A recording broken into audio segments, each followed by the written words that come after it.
How come this figure is so hard to find? Hello, my baby! Hello, my honey! Hello, my ragtime gal! Sonny, you kissed my wife! Baby, my heart's on fire! We review now Titans Return Deluxe Wolfwire / Monxo. Wolfwire was supposed to be generally available as a Wave 2 release of Deluxes, which had 2 Autobot Deluxes and 2 Decepticon Deluxes. However, owing to a colossal administrative cock-up, Hasbro for some reason took only the Autobot figures and double-packed them into shipments of Wave 1 Deluxes, meaning that many parts of the world had shelves clotted with Wave 2 Autobots, while the Decepticon Wave 2 figures were nowhere to be found.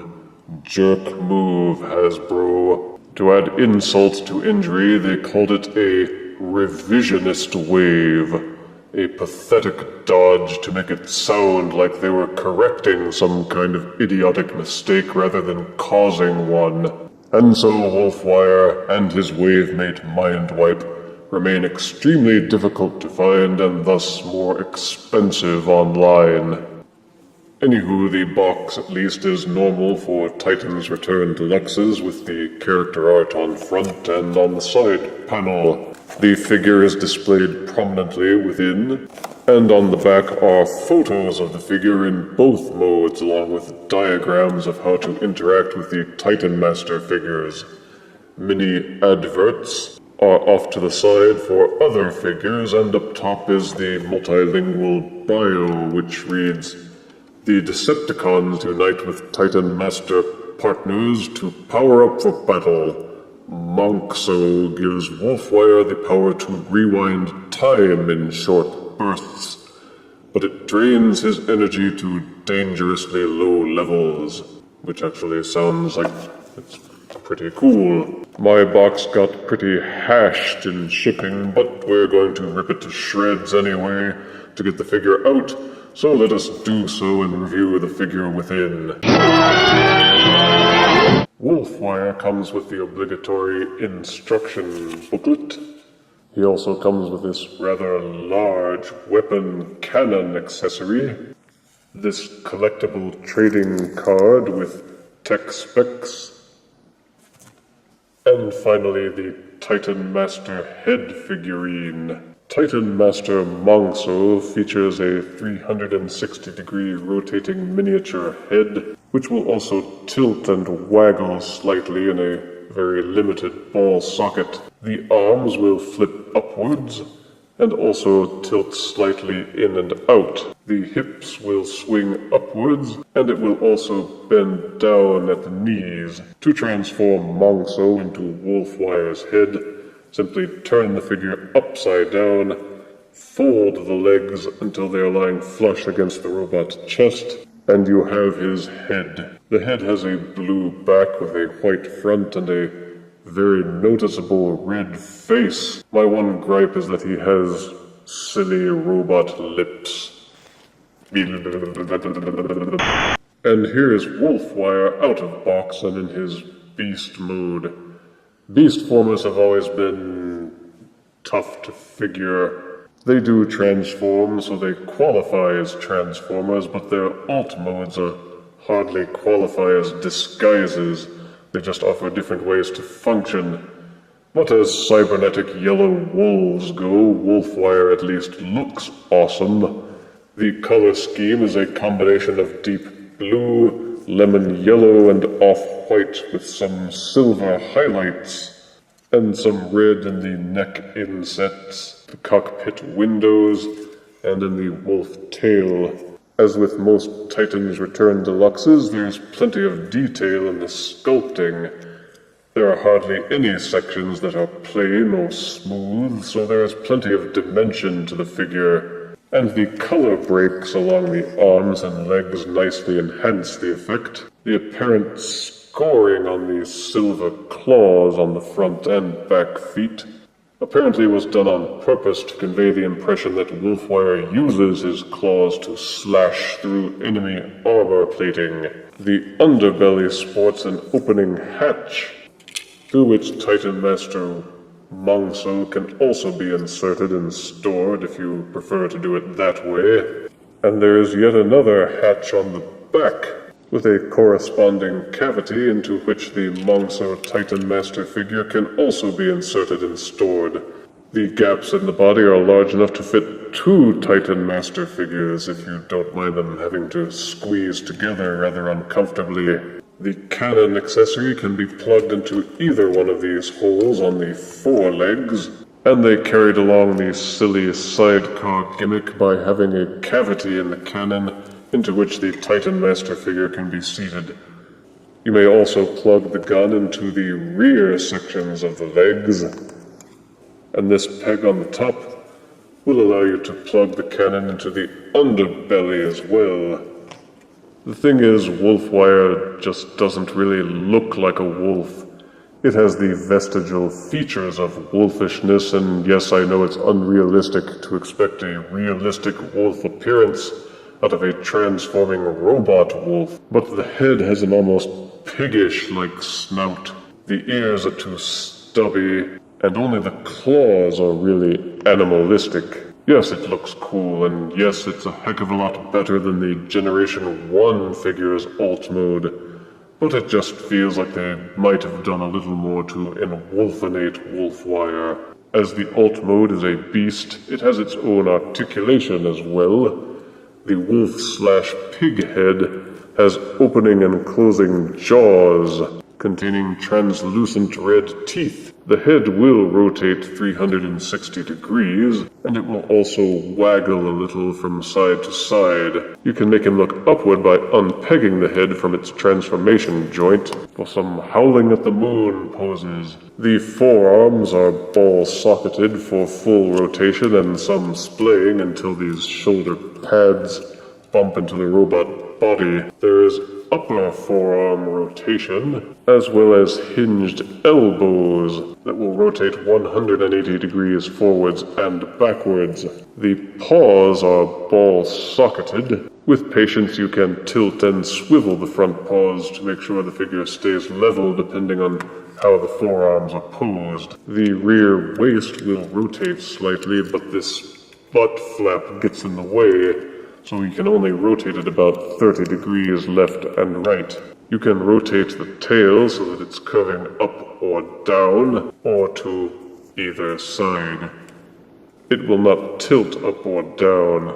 The rear legs each have a ball socket which joins into the hips, but again these circular bits on the upper thighs just get in the way too much and bump into too much for you to rotate them hardly at all. You can rotate them backwards, but you can't rotate them forwards without bumping into the kibble, which is a pity because otherwise the back legs might have allowed for a lot of posing.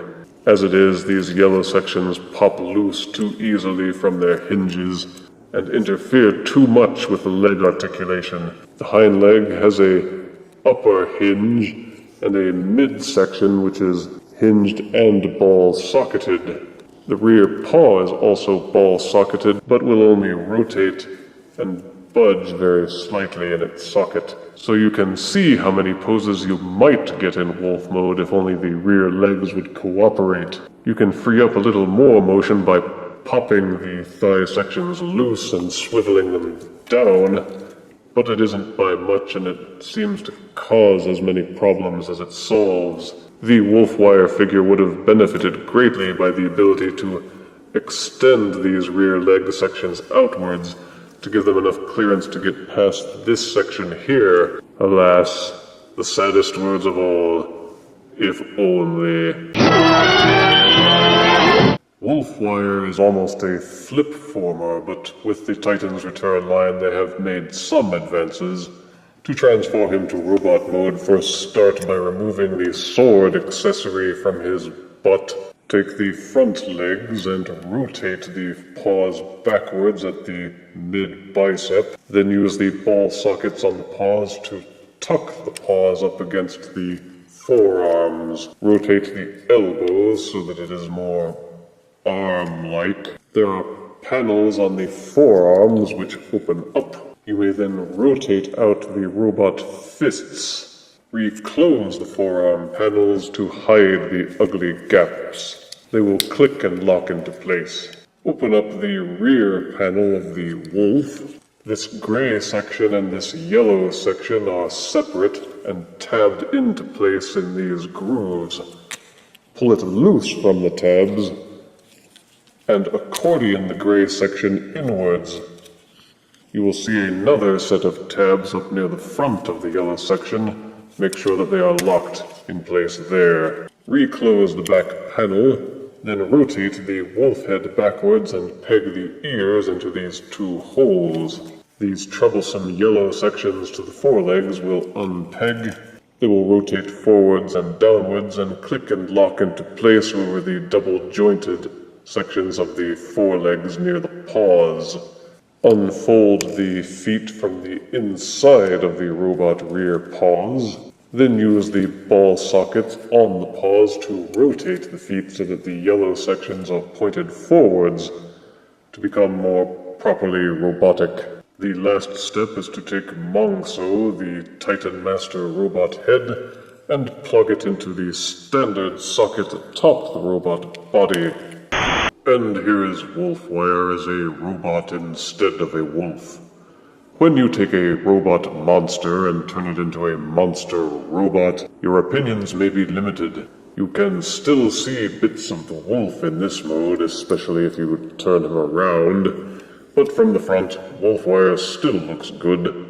The color scheme is maintained with yellow, dark blue, and off-white, set off with occasional silver highlights. As with most of the Titan's Return Deluxes, the sculpting is well detailed, and the paint is cleanly applied. There are homages to the Generation 1 figure, with the shoulder-mounted missile pods that don't actually do anything, and some down volume buttons underneath those. They included a flip-out chest as part of this mode, though it doesn't seem able to actually do anything. The Titan Master head doesn't even fit properly in there. Overall, the robot mode feels quite solid and has no visible gaps. Wolf kibble is minimal except for the head jutting out of the back, and the paws dangling off of his forearms and at the backs of his heels. For a change, the hands are not merely balled up wads of plastic with peg holes in them. They have actual thumbs and mittened fingers.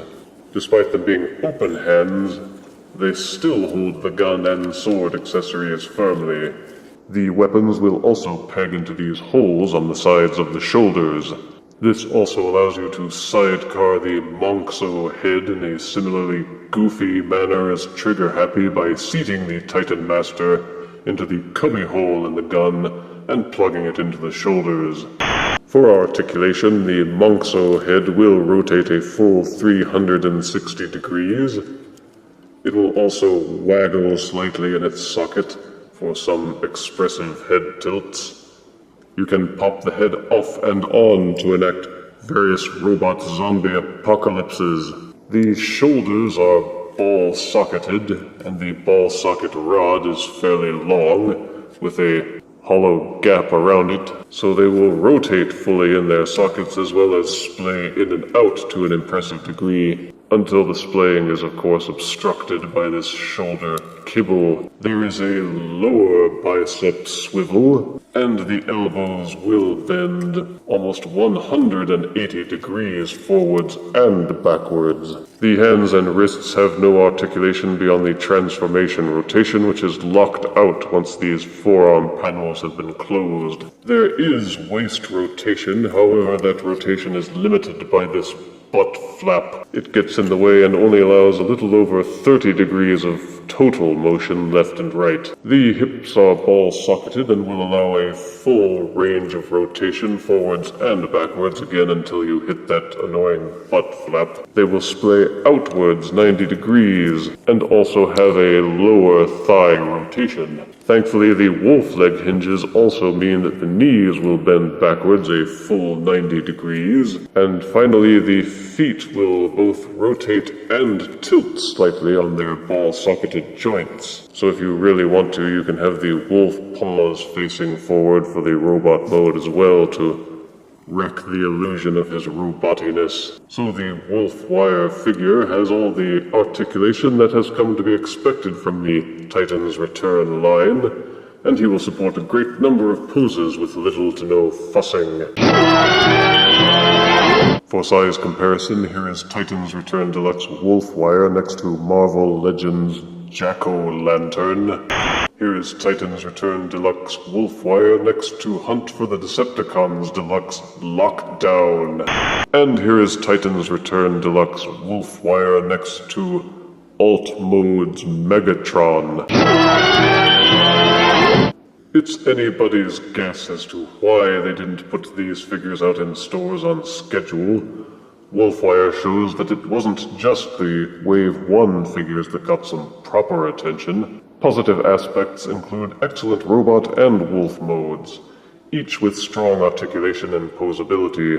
Both modes are solid, not floppy, and the coloring, sculpting, and paint are very well done. Negative aspects include another silly sidecar gimmick, awkward wolf rear legs, and some minor kibble blockage around the waist in robot mode along with the wolf paws. Titan's Return Deluxe Wolfwire and Monxo receive 8 out of 10 deaths. So buying this figure should give you no pause. If you refuse me, honey, you lose me. Then you'll be left alone, oh baby. Tell them all and tell me I'm your own.